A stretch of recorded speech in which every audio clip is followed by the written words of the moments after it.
When Ellen Ripley returned to humanity after 57 years in hypersleep, she was able to provide the company with detailed information regarding her encounter with the xenomorph XX-121 creature. Her accounts were invaluable to the company as very little information was able to be retrieved through the Nostromo, and Ripley was, of course, the sole survivor of the incident. Additionally, her accounts assisted in locating the elusive derelict ship on LV-426, which contained the alien eggs originally discovered by Executive Officer Kane. Shortly after Ripley's deposition, Burke ordered a search of these coordinates, resulting in the derelict's discovery by the Jordan family and the subsequent xenomorph outbreak within the Hadley's Hope colony. When the time came for the USCM to investigate, the company was much better prepared to document any and all evidence of the xenomorph XX-121 specimen. The Weyland Yutani report, the in-universe reference for the series, describes the information that was sent to the company. From the report: during the time that Ripley slept, the company, and therefore humanity, flourished. In an era of megacorporations, the Weyland Yutani Corporation was dominant, holding better than 93% of all government contracts by the late 2150s, including processing, military applications, cybernetics, medical advances, and social maintenance. Atmospheric processors, now streamlined to be smaller and faster, were dispatched to more than 40 worlds. Among them, the moon identified as LV-426, one of 3 orbiting a gas giant. Unofficially renamed Acheron in 2157 by the first terraforming team to land, led by Curtis Hadley and co-funded by the Extrasolar Colonization Administration, there was effectively no sign of the derelict ship discovered in 2122 by the Nostromo's crew. The derelict ship's signal was never heard again, possibly as a result of violent volcanic activity at some time in the late 2120s. What could still be seen of the ship by 2157 was believed to be part of the Ilium Mountain Range, nearly 30 kilometers from the terraformers' compound. The Colonial Marines, under the command of Lieutenant Gorman, with civilian advisors Carter J. Burke and Ellen Ripley, reached LV-426 in July 2179 to check on the terraformers' colony. The colonists had, in fact, come into contact with the xenomorph species. Over a period of nearly 4 weeks, all had been slaughtered or taken for implantation, with the exception of a single child, Rebecca Jordan, ID 83025. Rebecca was known affectionately as Newt by teachers and family. The report contains a verbal account of the colony's initial sweep by Corporal Dwayne Hicks. This was recorded and uploaded during Hudson's search for the PDTs in the colony's operations center. Hicks describes the squads moving in without incident, but finding evidence of the colonists' encounter with the aliens. Looks like everyone holed up in a sub-level storage area for several days, maybe even a week, but just inside the south lock was where the colonists made their last stand. The south wing, encompassing ops and medical, was sealed off with doors welded at both ends and the stairs blocked with heavy equipment. Doesn't appear that the barricade held long. It's all got the look of some pretty intense fighting, but without the bodies or even parts of bodies. There's barely a trace of blood. Hicks also describes the discovery of the facehuggers in MedLab. We found multiple large spider-like creatures with long tails encased in the fluid-filled cylinders. Legs span about half a meter and tail length about a meter long.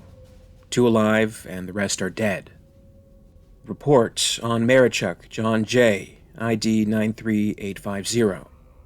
Engineering maintenance, postmortem, CT, and MRI. Acting pathologist K. Gaisford, ID 987OM. Medtech support, 7/17/79. Patient is white male, 34, 85 kilograms, 182 centimeters.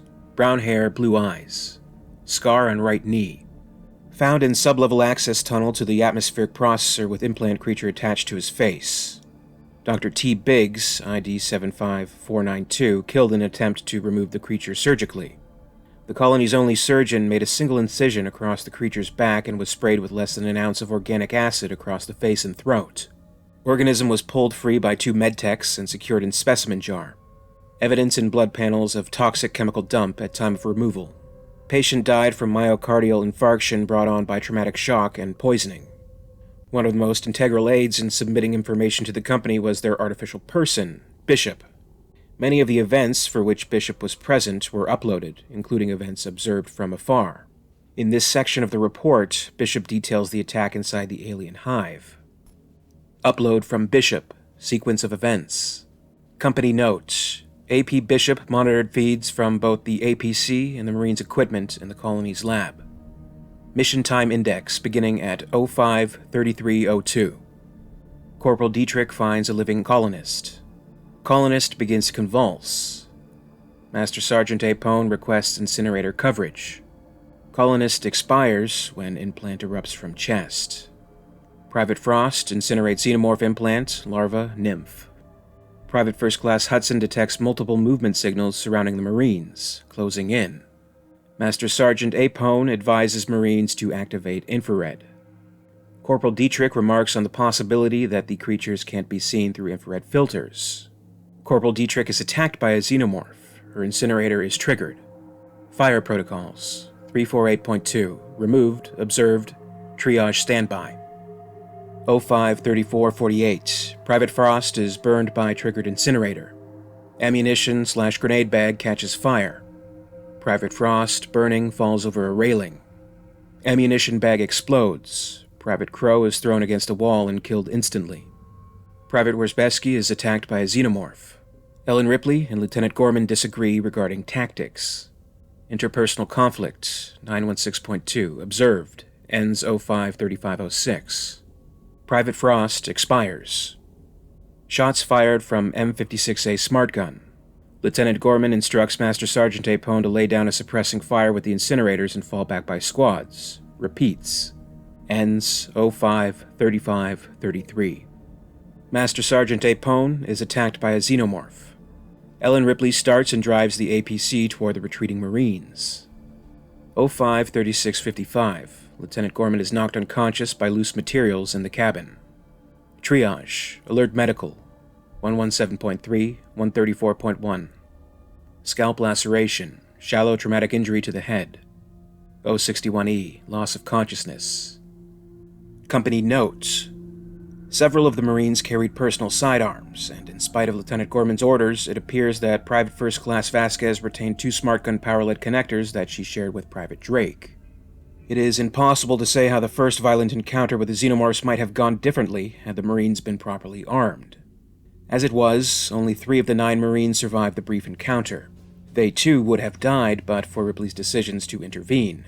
Gorman was injured during the rescue. En route to rendezvous with the Marines, the Cheyenne dropship crashed into the atmospheric processor. Both pilots and crew chief were slaughtered by an adult xenomorph that had gotten aboard. Damage to the processor's cooling system was irreparable. Several hours later, Bishop discovered that the emergency vent system had been activated. The AP estimated 4 hours until the processor went critical. Bishop volunteered to remote pilot the second dropship from the Sulaco, although it required a trip to manually realign the colonist relay. Burke was also able to keep in contact with the company during the period where survivors of the attack were holed up in the complex. Burke expresses his plans of attaining a specimen for further research. Here's an excerpt from his log. There's no question. We are not going to get one of the living specimens through ICC quarantine. I doubt they'd make the trip anyway. They seem to die pretty fast if they can't do their implantation thing. But here's my thinking. If one or more of the rescue party is implanted, we could keep them in hypersleep until our people could get to them at Gateway. It's extremely likely that one or more of the party will be implanted, so make sure we have teams standing by 3 weeks out, starting today. I mean, I hope it doesn't happen. It would be a tragedy, but we have to be ready. Carter J. Burke, Director of Special Projects, L1E7 569643-267MN. Company note. Corporal Hicks was injured, and Rebecca Jordan was abducted for use as a host. Ellen Ripley had Bishop take the dropship to the upper levels of the atmosphere processor, already dangerously unstable, in order to retrieve the child. Ripley armed herself and went down into the hive, leaving Hicks and Bishop with the dropship. Conversation between Corporal Hicks and Bishop inside the dropship. Bishop. Corporal Hicks, the platform just shifted beneath us. Hicks. How long have we got? It could go at any time. Okay, hold it as long as you can. If it tilts a little more than 3 degrees or the grid starts to get mushy... Sir? Corporal? Yeah, I might be passing out in a minute, Bishop. Don't move until you have to. Do what you have to, but don't leave them behind. You got that? I understand. If you dust off, hover as long as you can. If the temp gets over 32, circle out and back. Yes, sir. How long do you think Lieutenant Ripley will be? As long as it takes to get Newt back. Weyland Yutani had full knowledge of just about every event during the mission on Hadley's Hope. With their resources, a full picture of the incursion could be traced from its beginnings to the very end of events when Ripley, Hicks, Newt, and Bishop retired to their hypersleep chambers. This is a stark contrast to the events that occurred on the Nostromo, with Ripley's accounts being the only information they could rely on, although other very brief logs did exist from other crew members. In this case, there were video feeds, audio logs, uploaded reports, and all the information fed in from the Bishop android. Additionally, the company gained the knowledge that an egg had found its way onto the Sulaco before the EEV was ejected and crashed on Fury 161. As stated by Bishop in Alien 3, "The company knows everything that happens on the ship. It all goes into the computer and gets sent back to network." I'd like to thank you very much for watching today. If you enjoyed this video, please be sure to give it a like, and be sure to subscribe to the channel to keep up with future videos. A very special thanks goes out to Brandon James, Grizz4756, Jackson Roche, Jason A. Faney, Justin Pierce, Xenozip, and Xeno Shadowmorph, Queen Tiers of the Patreon Hive.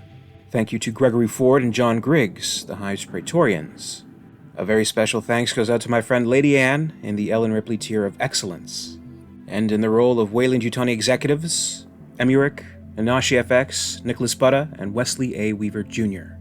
Thank you all. If you'd like to join the Hive and support the channel, check out my Patreon page in the links below. In the meantime, you can catch up with Alien Theory over social media. Follow @alien_theory on Twitter and @alientheoryyt on Facebook and Instagram for more. And until next time, this is Alien Theory, signing off.